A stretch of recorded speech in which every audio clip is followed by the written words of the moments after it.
जय हिंद साथियों, आप सभी का तहे दिल से स्वागत करता हूं आज की क्लास में जुड़ने के लिए। सर्वप्रथम हम सभी साथियों को नवमी की हार्दिक शुभकामनाएं करते हैं। ढेर सारी नवमी की ढेर सारी हार्दिक शुभकामनाएं, क्योंकि सभी के गांव में माता रानी का आगमन हो चुका है। इसलिए सभी बच्चे माता रानी के आगमन में जुड़े हैं। जो बच्चे क्लास 12th में हैं और जो चाहते हैं कि हमारी बोर्ड की तैयारी बढ़िया तरीके से हो जाए, तो वो इस क्लास से अवश्य जुड़े। क्योंकि देखिए, इसके पहले वीडियो में मैंने विलेन का चैप्टर पूरा पढ़ा दिया है और उसकी प्लेलिस्ट भी इस क्लास पर इसी चैनल पर बना दिया है। अब आज से देखिए, आज की क्लास में मैंने दूसरा चैप्टर जो कि वैद्युत रसायन है, केमिस्ट्री का कक्षा 12वीं का दूसरा चैप्टर वैद्युत रसायन है, उसी के विषय में थोड़ी जानकारी और उसके बाद हम कुछ टॉपिकों को आज कवर कराएंगे।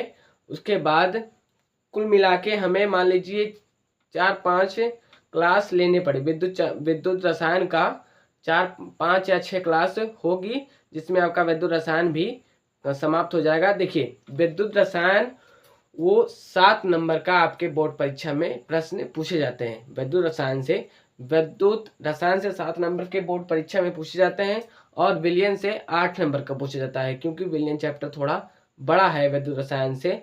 चलिए, हम लोग विद्युत रसायन की आज की क्लास को करते हैं शुरुआत।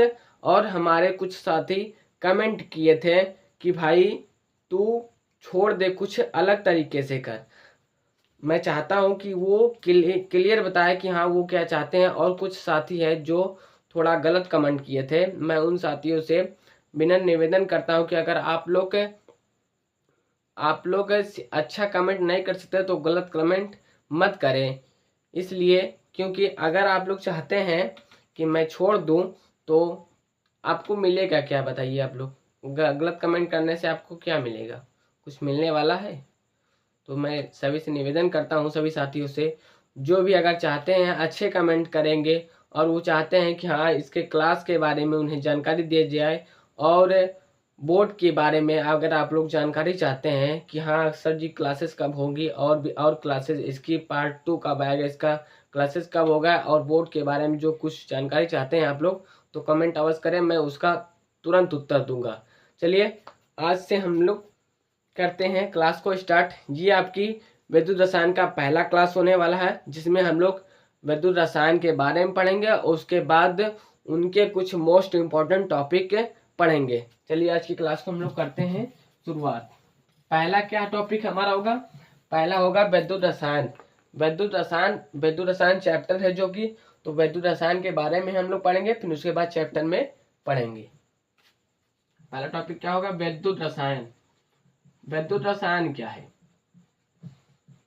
विद्युत रसायन, देखिए विद्युत का मतलब क्या होता है? धारा होता है। रसायन का मतलब क्या होता है? केमिस्ट्री होता है। केमिस्ट्री का मतलब समझ लीजिए जैसे रसायन विज्ञान, केमिकल हो गया। ऑर्गेनिक केमिस्ट्री, उसी को कहते हैं रसायन। रसायन मतलब कि तरह तरह प्रकार के का खोज करना, एक प्रकार से जैविक चीजों का खोज करना, उसी को केमिस्ट्री कहते हैं। और भौतिक विज्ञान कहते हैं। भौतिक विज्ञान का मतलब क्या होता है? जो आपके आंखों से दिखाई दे रहा हो।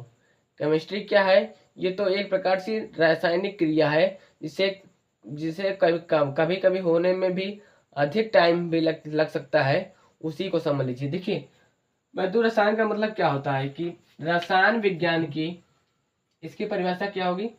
रसायन विज्ञान की रसायन विज्ञान की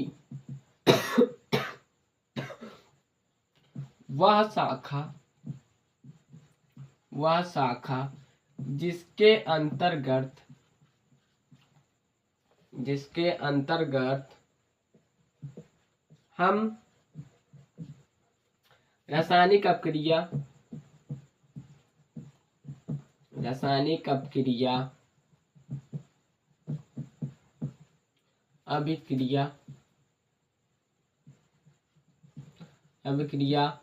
अभिक्रियाओं तथा उनके साथ उनके साथ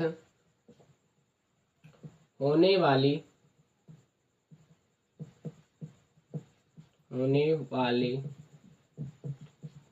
विद्युत धारा को उत्पन्न करना ही विद्युत रसायन कहलाता है। उत्पन्न करना ही विद्युत रसायन कहलाता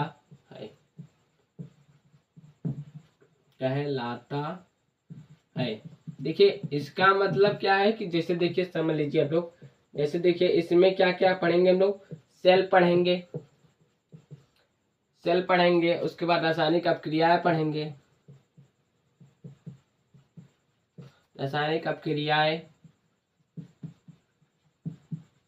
अपक्रियाएं पढ़ेंगे और इलेक्ट्रोड पढ़ेंगे। इलेक्ट्रोड किसे कहते हैं हम लोग, इलेक्ट्रोड विभव पढ़ेंगे इत्यादि बहुत से आदि और बहुत से चीजों का हम लोग इसमें अध्ययन करेंगे। जल्द देखिए विद्युत रसायन क्या है, रसायन विज्ञान की वह शाखा जिसके अंतर्गत हम रासायनिक अपक्रियाओं तथा उनके साथ होने वाली विद्युत धारा को उत्पन्न करना ही विद्युत रसायन कहलाता है। इसमें हम लोग क्या पढ़ेंगे, सेल पढ़ेंगे, रासायनिक अपक्रिया पढ़ेंगे, इलेक्ट्रोड पढ़ेंगे, इलेक्ट्रोड विभव पढ़ेंगे और आदि और भी अन्य चीजें हैं जो हम इस चैप्टर में पढ़ेंगे। चलिए इस चैप्टर का हम लोग करते हैं शुभारंभ। वैसे तो शुभारंभ हो चुका है। चलिए आगे की और टॉपिकों को ही हम लोग परिभाषा सहित समझेंगे। देखिए समझने का, पढ़ने का एक ही मतलब होता है कि अगर आप लोग क्लियर तरीके से समझ गए, अगर आप लोग टॉपिकों को क्लियर तरीके से समझ गए तो आपको परिभाषा रटने की जरूरत नहीं पड़ेगी। लेकिन समझना आपको है, अगर आप लोग को अच्छे से समझ गए तो पढ़ना बहुत आसान है। ये समझ लीजिए पहला टॉपिक क्या है हमारा, इलेक्ट्रोड है। इलेक्ट्रोड, अब इलेक्ट्रोड होता क्या है ये देखिए। इलेक्ट्रोड का मतलब क्या होता है कि जब धातु में धन या ऋण आयन उत्पन्न होना ही इलेक्ट्रोड कहलाता है। मतलब जब धातु में धन आयन या ऋण आयन उत्पन्न होता है उसी को क्या कहते हैं, इलेक्ट्रोड कहते हैं। अब इलेक्ट्रोड कैसे उत्पन्न होता है वो हम लोग परिभाषा में समझेंगे। चलिए इलेक्ट्रोड है का वो आपको हमने समझा दिया कि इलेक्ट्रोड का मतलब क्या है कि धन आयन या ऋण आयन आवेशों को उत्पन्न करना है इलेक्ट्रोड कहलाता है। चलिए हम लोग देखते हैं इसकी परिभाषा। किसी धातु के क्षण को उसी धातु के लवण का मतलब क्या होता है कि धातु है, जैसे मान लीजिए वो धातु है जिंक है, Zn है। अब उसी धातु के लवण मतलब इसी के साथ कोई निगेटिव जुड़, मतलब जैसे मान लीजिए ZnSO4 हो, -2 होता है, ये भी +2 होता है ना, इसी को क्या कहेंगे, धातु लवण कहेंगे। धातु लवण कैसे बनता है, जिसमें निगेटिव के साथ पॉजिटिव दोनों हो उसी को, लेकिन वो धातु के साथ जुड़ा हो। वो जो निगेटिव है चीज, वो निगेटिव जो चीज है वो धातु के साथ जुड़ा हो तो उसी को क्या कहते हैं, धातु लवण कहते हैं। अब देखिए ZnSO4 धातु के लवण के विलयन में डुबोया जाए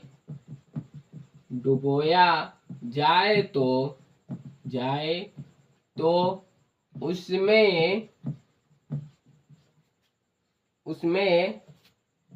क्षणों में डुबोया जाए तो क्षणों में धन आयन या ऋण आयन आवेश उत्पन्न होता है, आवेश उत्पन्न होता है जिसे इलेक्ट्रोड कहते हैं। जिसे क्या कहते हैं हम लोग? इलेक्ट्रोड कहते हैं। इसे क्या कहते हैं? इलेक्ट्रोड कहते हैं। देखिए, अब इलेक्ट्रोड का मतलब क्या है? देखिए, जैसे मान लीजिए कोई एक धातु है, मान लीजिए जिंक धातु है, उसका एक छड़ बना लेते हैं हम लोग। देखिए, ये जिंक एक धातु है, उसका एक हम लोग यहाँ पर क्या एक छड़ बना लेते हैं। ये धातु हो गई। अब ये एक छड़ बना ली। ये किसकी धातु है? Zn की Zn+2 की एक धातु की छड़ बना दी हम लोग। अब उसी धातु के लवण विलयन का मतलब क्या? देखिए, ये एक बर्तन है, ये मान लीजिए एक बर्तन हो गया। अब इसमें इसी का लवण विलयन ZnSO4 का -2 का एक लवण विलयन हम लोग बना देते हैं। इसमें जल है, किसका जल है? ZnSO4 का। ये हो गया ना, ये देखिए। अब इसमें क्या होता है? जब ये छड़ इस लवण के संपर्क में आती है, जब ये छड़ इस लवण के संपर्क में आती है, तो उसके अंदर धन आयन या ऋण आयन आवेश उत्पन्न होने लगता है। इसी को क्या कहते हैं? इलेक्ट्रोड कहते हैं। इलेक्ट्रोड किसे कहते हैं? धन आयन या ऋण आयन आवेश उत्पन्न करना ही इलेक्ट्रोड कहता है। जब ये छड़ इस धातु, उसी धातु मतलब धातु वही हो, उसी धातु का लवण विलयन होना चाहिए, तो वो क्या उत्पन्न करने लगता है? धन आयन या ऋण आयन आवेश उत्पन्न करने लगता है। उसी को क्या कहते हैं? इलेक्ट्रोड कहते हैं। इसका ये अर्थ होता है, यही आप लोग समझिएगा बस। चलिए आगे देखते हैं, अगला क्या है? इलेक्ट्रोड विभव। इलेक्ट्रोड विभव कैसे होगा? देखिए, इलेक्ट्रोड विभव क्या कहते हैं? चलिए इलेक्ट्रोड विभव भी देख लेते हैं। ये भी उसी प्रकार होगा, जैसे इसकी परिभाषा हो वैसे इसकी परिभाषा होगी, लेकिन इसमें कुछ थोड़ा सा अंतर रहेगा बस। किसी धातु की छड़ को उसी धातु के लवण विलयन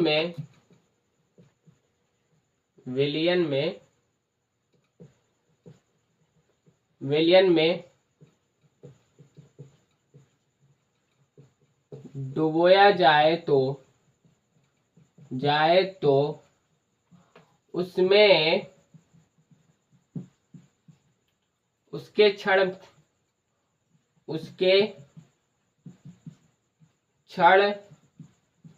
में इलेक्ट्रोडों के कारण इलेक्ट्रोड उत्पन्न होने के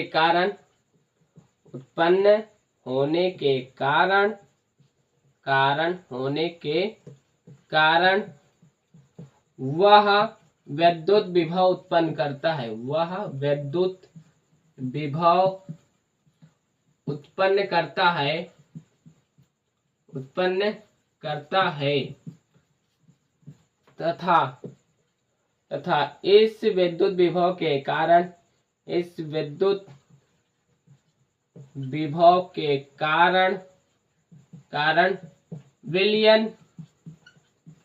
विलयन में भी विभव उत्पन्न होता है। विलयन में भी विभव उत्पन्न होता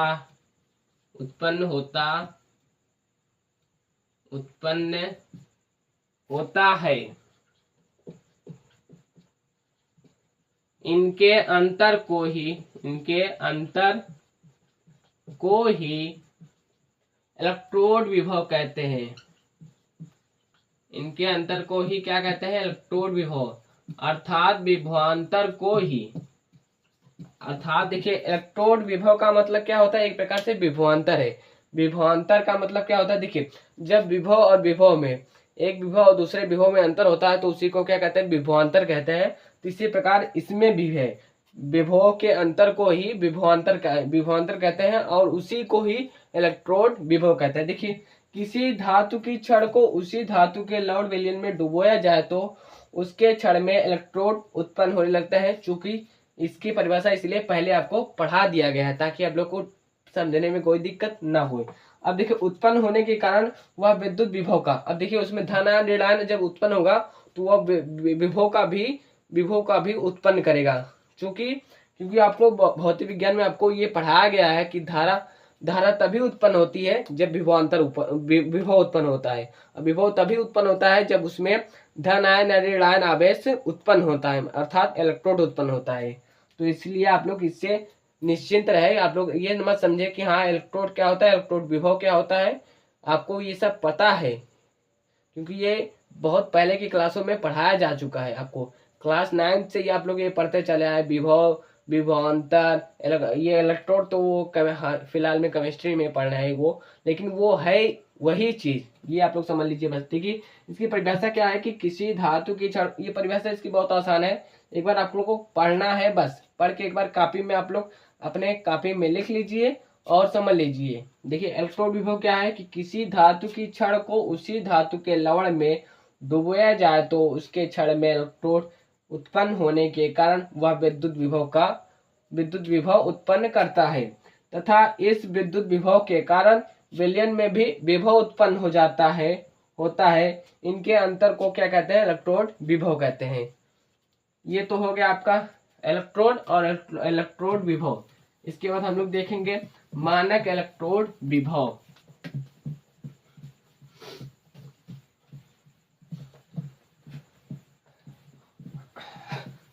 चलिए, अगला टॉपिक क्या है हमारा, मानक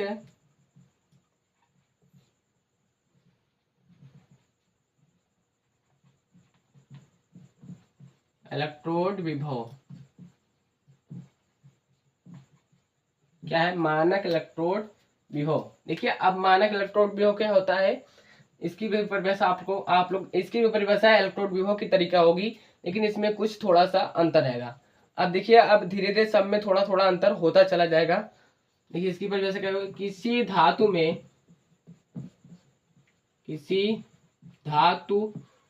के छड़ को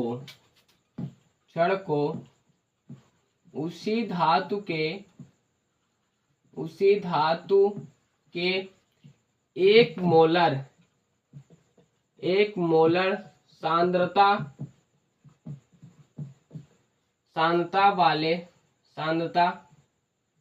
में डुबोया जाए तो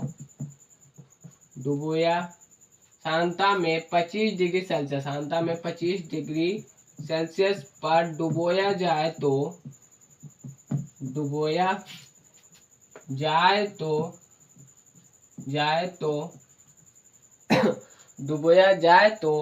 उसमें उत्पन्न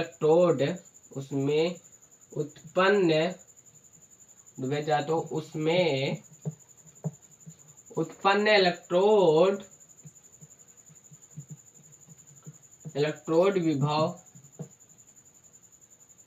विभव तथा विलयन में भी उत्पन्न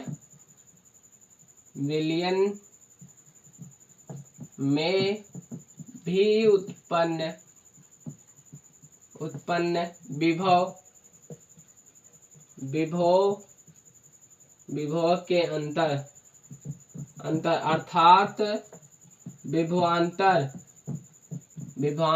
को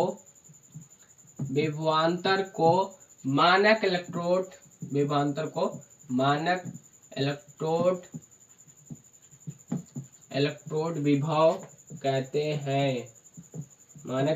विभव कहते हैं।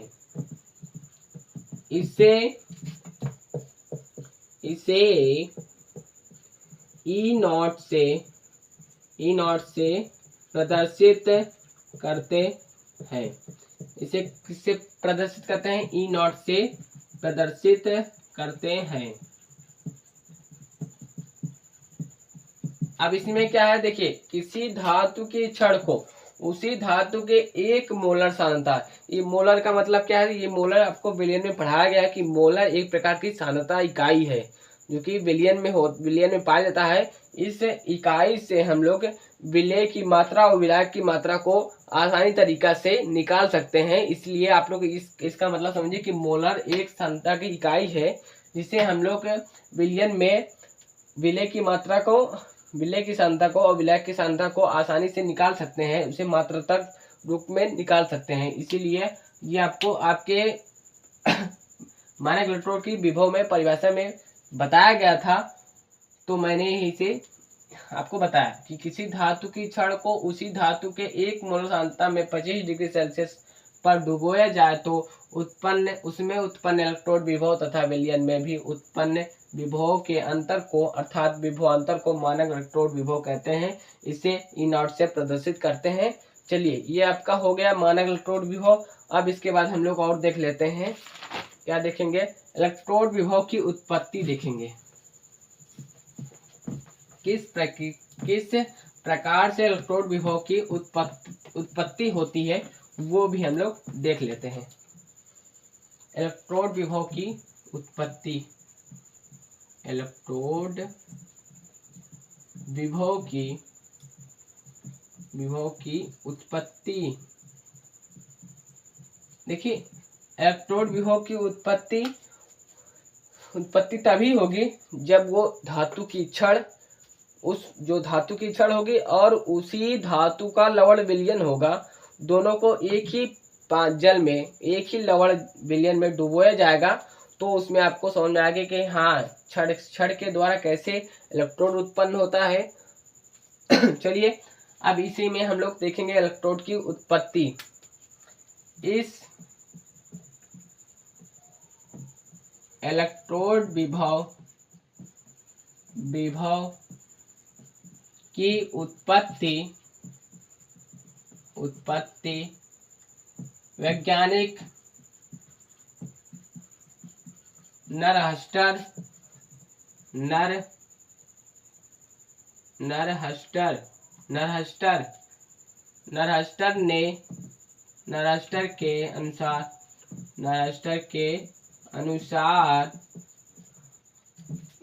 के अनुसार जब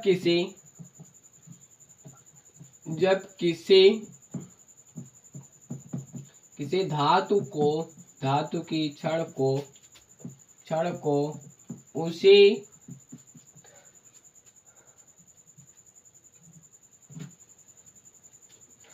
जब किसी धातु की छड़ को उसी धातु के लवण विलयन में डुबोया जाता है, विलयन में डुबोया जाता है तो धन आयन या ऋण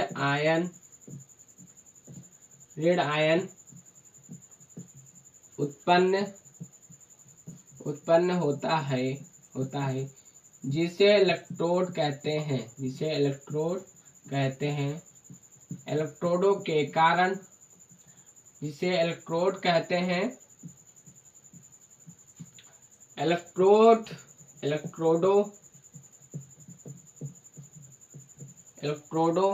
के कारण विभव भी उत्पन्न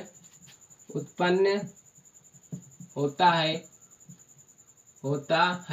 इस प्रक्रिया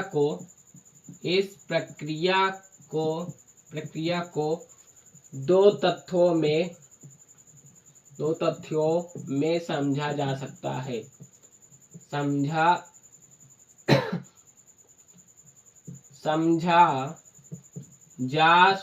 है।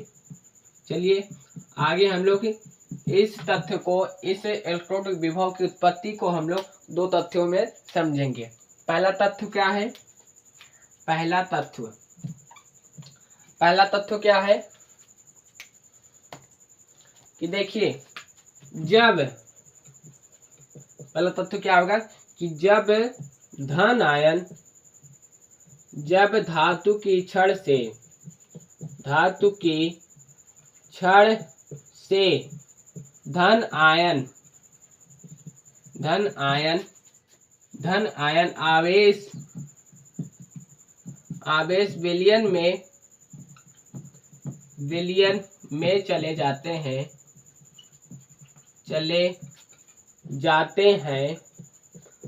हैं तो धातु की क्षण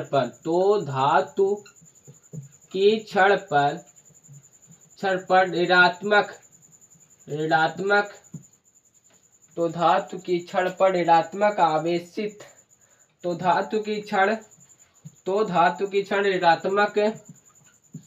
हो जाती है ऋणात्मक हो जाती है। इस प्रक्रिया को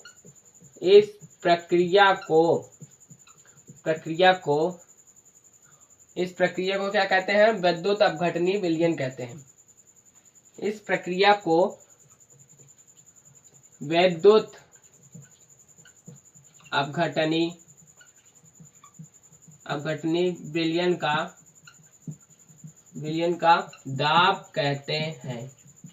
ये इसलिए आपको पढ़ाया जा रहा है कि इससे संबंधित आगे कुछ टॉपिक है जो आपको समझने में सहायता करेंगे। अब इसे हम मिटा देते हैं और आपको समझाते हैं कि कैसे ये प्रक्रिया संभव होती है। देखिए, एक ये बर्तन है, ये मान लीजिए इस प्रकार सा हमारा एक बर्तन है। पहले बर्तन हम लोग बना लेते हैं कि ये एक बर्तन हो गया। देखिए, अब इसमें हम क्या करते हैं कि धातु की छड़ को डालते हैं।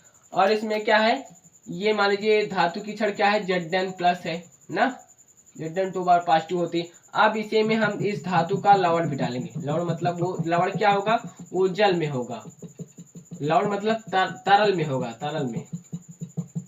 अब इस तरल को हम यहाँ इसमें इस बर्तन में डाल देते हैं। तो हम देखिए, तो हम क्या देखते हैं कि जो इसके धन आयन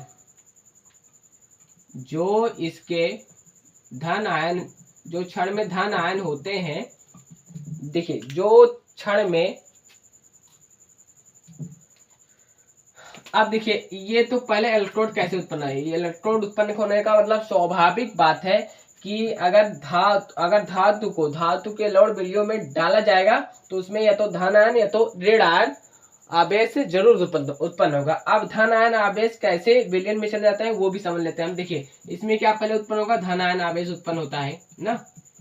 ये आवेश इसको क्षण को छोड़कर इस विलयन में चले जाते हैं। इस विलयन में चले जाते हैं तो यहाँ पर प्लस हो जाता है। जब ये धन आयन यहाँ पर चले आएंगे, जब ये धन आयन इसे इस क्षण को छोड़कर विलयन में चले जाएंगे तो यहाँ पर क्या हो जाएगा, माइनस हो जाएगा, ऋणावेशित हो जाता है। अब जब ये ऋणावेशित हो जाएगा, इसी को क्या कहते हैं, विद्युत अपघटनी विलयन का दाब कहते हैं। इस दाब के द्वारा, देखिए ये इस तरल दाब के द्वारा इसके क्षण के धन आयन आवेश होते हैं वो क्षण को छोड़कर विलयन में चले जाते हैं। उनकी प्रकृति कैसी हो जाती है, क्षण की प्रकृति जो धन आयन आवेश होते हैं वो छोड़कर जब विलयन में चले जाएंगे तो क्षण की प्रकृति कैसी हो जाएगी, ऋणावेशित हो जाएगी। क्योंकि इसके आवेश जो धन आयन आवेश है वो छोड़कर इसमें चले गए, विलयन में चले गए, तो विलयन की प्रकृति कैसी हो गई, धन आयन हो गई, और क्षण की प्रकृति ऋण आयन हो गई। यही आपको समझाना था कि पहला में क्या होता है कि जब धातु की क्षण से धन आयन आवेश विलयन में चले जाते हैं तो धातु की क्षण ऋणात्मक हो जाती है। इस प्रक्रिया को विद्युत अपघटनी विलयन का दाब कहते हैं। यही आपको समझाना था बस। चलिए अब दूसरा देख लेते हैं। इसे ना मिटाकर इसे हम इसके ये आवेशों को मिटा देते हैं और इसके बाद दूसरा भी हम लोग इसी में समझ लेंगे, इसी क्षण में। ये हो गया आपका क्षण, ये क्षण हो गया।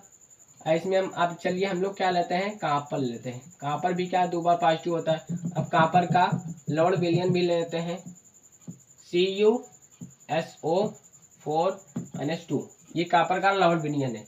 अब दूसरा में क्या कह रहा है कि दूसरा तथ्य क्या कहेगा, दूसरे तथ्य को हम लोग भी समझ लेते हैं कि दूसरा तथ्य क्या कहता है। दूसरा तथ्य क्या है, दूसरे तथ्य में क्या होता है कि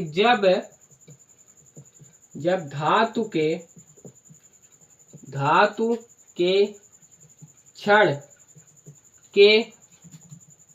क्षण के धन आयन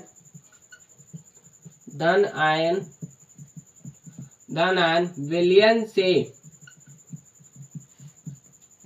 से निकल कर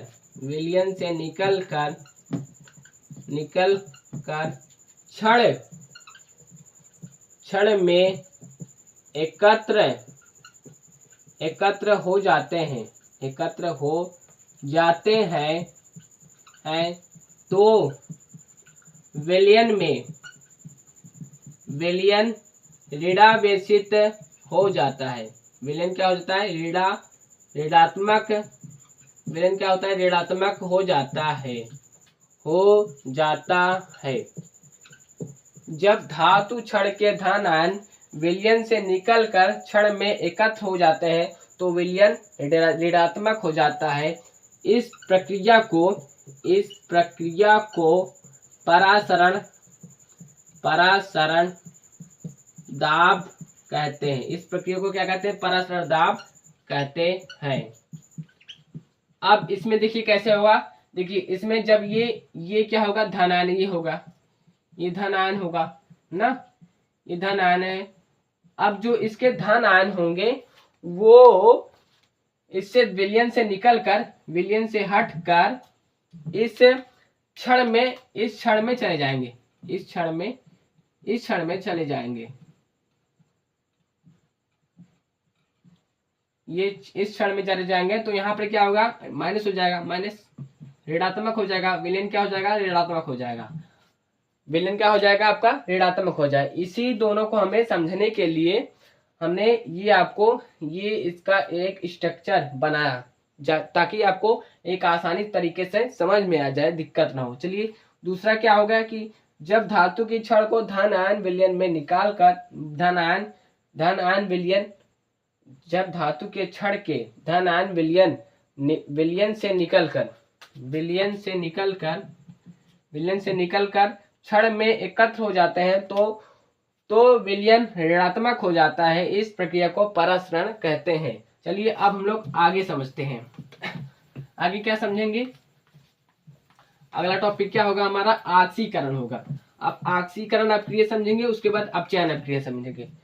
यही आपको मुख्य बात है। ये आक्सीकरण अपचयन और आक्सीकरण अपक्रिया और अपचयन अपक्रिया आपके बोर्ड में पूछा जाता है। इसलिए हमने इस प्रक्रिया को समझाने के लिए पहले आपको कुछ अन्य बातों को समझाया ताकि आपको समझने में दिक्कत ना हो।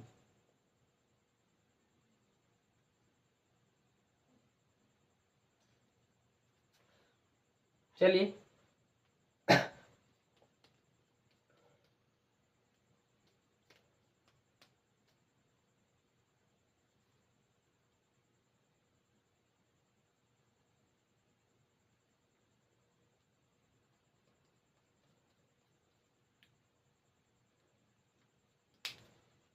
आगे हम लोग देखते हैं। आगे क्या है? आक्सीकरण अपक्रिया।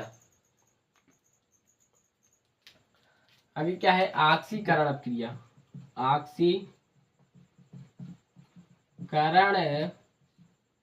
अभिक्रिया। अब आक्सीकरण अपक्रिया क्या है वो भी समझ लेते हैं।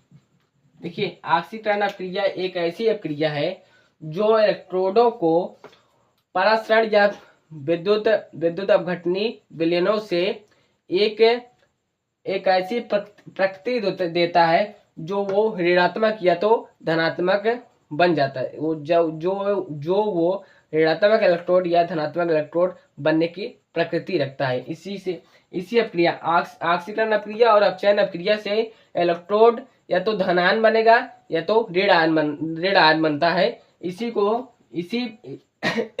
ये प्रश्न आपके बोर्ड में पूछा जाता है। आक्सीकरण अपक्रिया और अपचयन अपक्रिया आक्सीकरण अपक्रिया और अपचयन अपक्रिया का मतलब क्या है कि वो इलेक्ट्रोड या तो धन आयन इलेक्ट्रोड बनेगा या तो ऋण आयन इलेक्ट्रोड बनता है। इसी को समझाने के लिए आक्सीकरण अपक्रिया आपको पढ़ना पड़ेगा। देखिए आक्सीकरण अपक्रिया क्या है कि जिस अर्ध सेल, अब अर्ध सेल क्या है? अर्ध सेल क्या होता है, जैसे देखिए ये एक बर्तन हो गया, इसमें एक धातु की छड़ हो गई, धातु की छड़ हो गई, इस उसी धातु के छड़ का लवण विलयन हो गया, इसी को क्या कहेंगे हम लोग, एक अर्ध सेल कहेंगे। अर्ध सेल मतलब उसमें एक ही प्रकृति का होना चाहिए। अर्ध सेल का अगर एक ही प्रकृति का क्यों होगा, क्योंकि चाहे वो ऋण आयन प्रकृति हो या तो धन आयन प्रकृति हो, उसी को क्या कहते हैं, अर्ध सेल कहते हैं। देखिए जिस अर्ध सेल में धातु का परासरण दाब, धातु विलयन का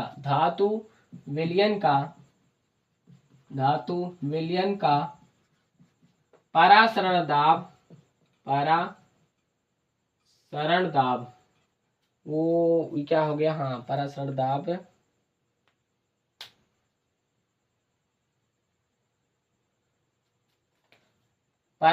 जिस अर्ध सेल में धातु विलयन का परासरण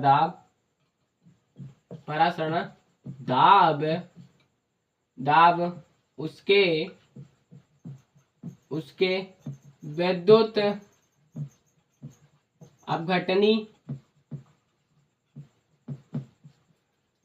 अपघटनी विलयन के दाब से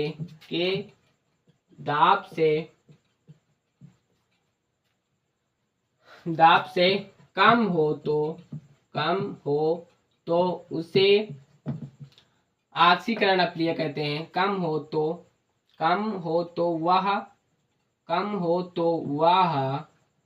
ऋणात्मक कम हो तो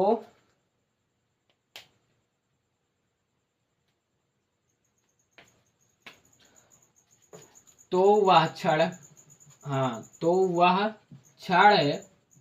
ऋणात्मक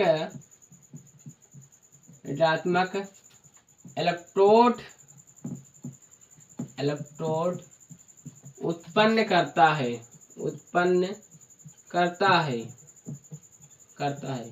इस प्रक्रिया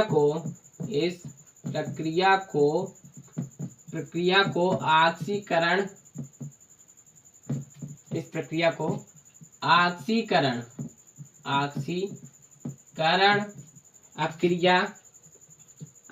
अपक्रिया कहते हैं। इस प्रक्रिया को क्या कहते हैं, आक्सीकरण अपक्रिया कहते हैं।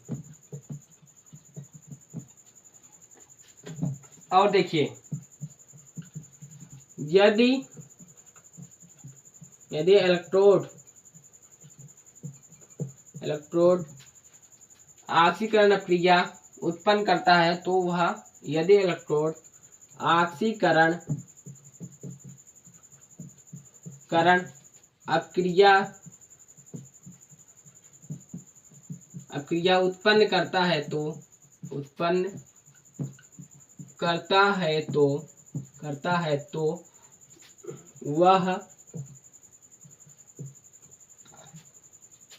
यदि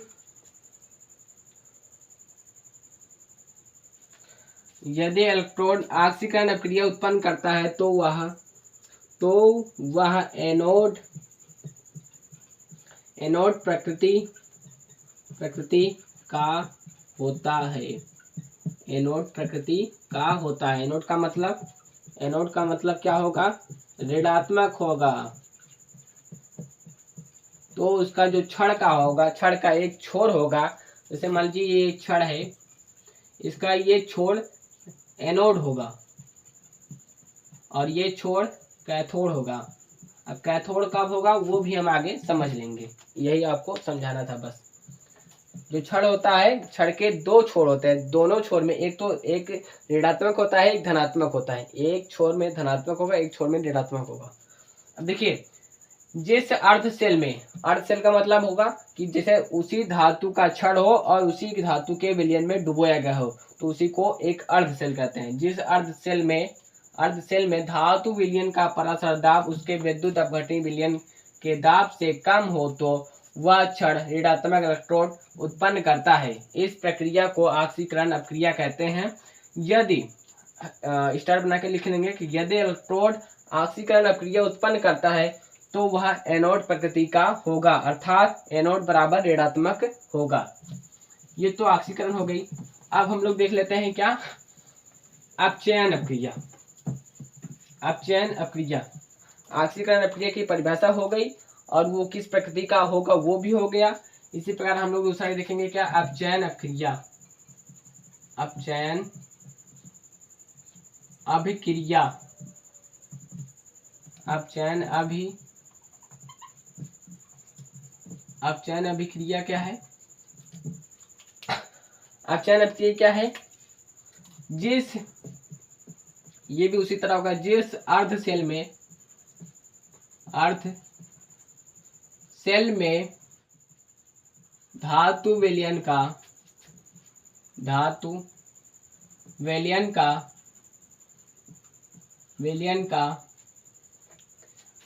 विद्युत अपघटनी दाब,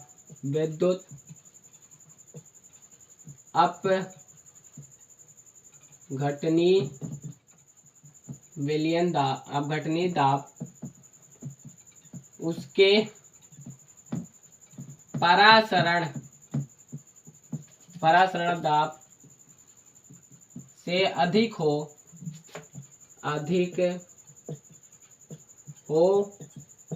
तो वह क्षण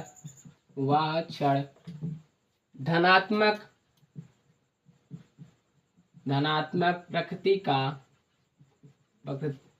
का इलेक्ट्रोड देता है।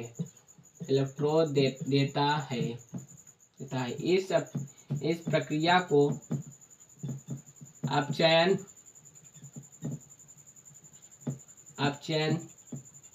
अपक्रिया कहते हैं। इस प्रक्रिया को अपचयन अपक्रिया कहते हैं। अर्थात स्टार बना के लिख लीजिए, यदि अपचयन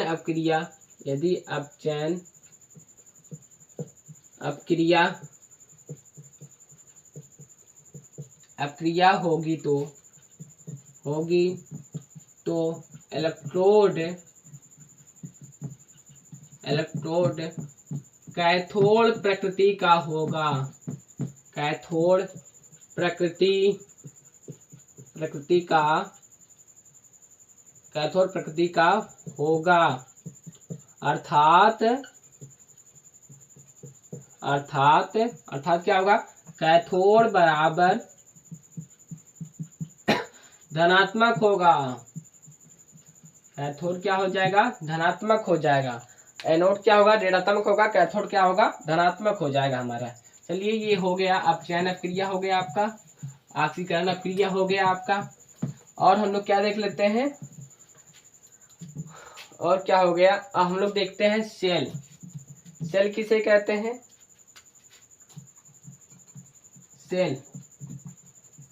सेल क्या है? अब सेल क्या होता है कि एक रासायनिक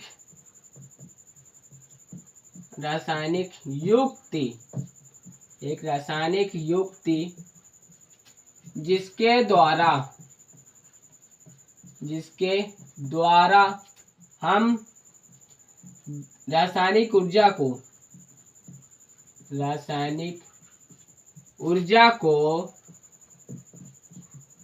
को विद्युत ऊर्जा में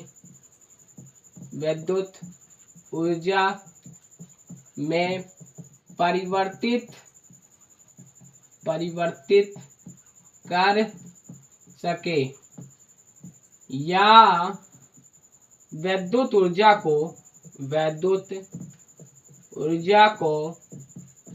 रासायनिक ऊर्जा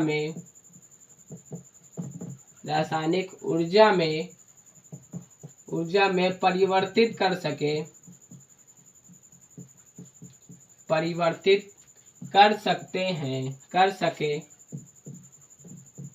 तो उसे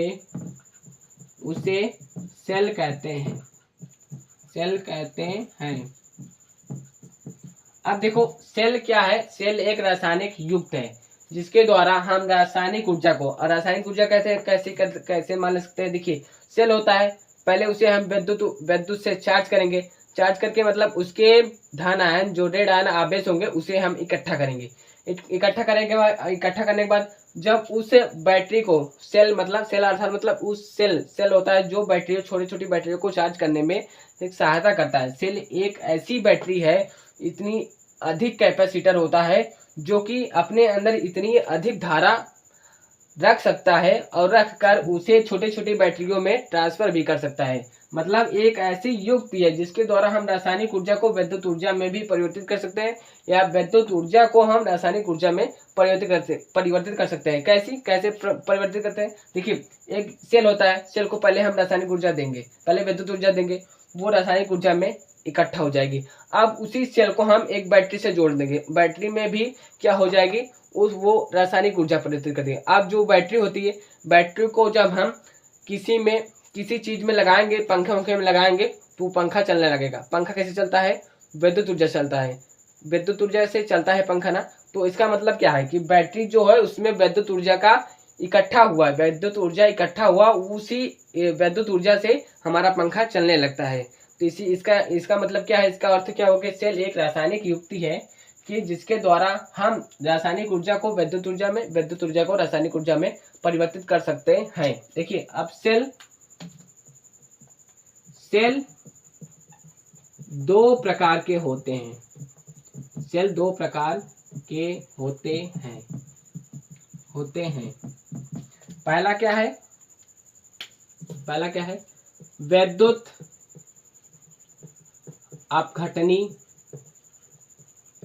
अपघटनी सेल हो गया। दूसरा क्या हो गया? विद्युत रासायनिक